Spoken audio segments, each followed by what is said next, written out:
Now to our regular look at the week ahead in finance, and joining us is Scott Phillips, Chief Investment Officer at Motley. Scott, good evening. Retail sales figures out tomorrow. They've been growing steadily since lockdowns ended.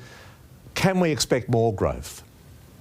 Pete, good evening. The good news, we think, is that we can, although, as we also know, that rate of growth has been slowing almost month in, month out. It's exactly what the RBA wants, by the way. They don't want to turn us into a recession state, but they do want to make sure that some heat comes out of the market, and the retail dollar is one of the prime focuses. So, yes, we hope that retail sales will continue to grow, but at that ever-decreasing rate of growth. OK, the construction industry, it's had a searing spotlight on it. It's been running hot and cold over the last year or so. What can we expect when the latest data is released midweek?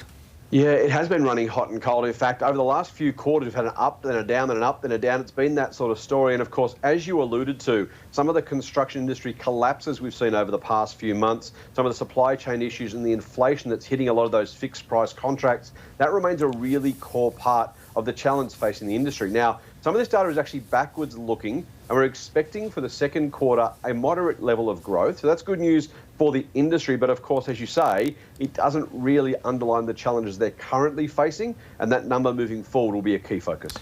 I think all Australians are fascinated by house prices, Scott, and they'll be in the spotlight on Thursday. We certainly are. This is the leading indicator, if you like, of some of that construction number, because the demand for housing, of course, new home prices and existing home prices do factor into the demand for construction. And of course, it's all part of that broader economic picture. We're expecting a moderate decline in those numbers, probably somewhere around 3%. And again, in the context of interest rates, probably not a huge surprise. This might yet be a forerunner. Some companies talking over the last week about fewer people walking through display homes, for example, and wondering whether those interest rate increases are starting to cool demand. Might well be the case, and we might see the first sign of that this week. All right, and when the market opens here tomorrow, what can we expect? Not going to be pretty, unfortunately, mate. The US markets fell 3.4% on Friday night, our time, and our market hasn't been open since. But they've got a larger number and a larger weighting of tech and growth companies. They're the ones that felt most of the brunt.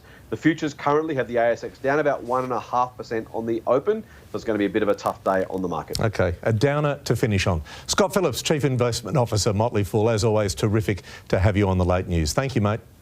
Very kind. Thanks, Peter.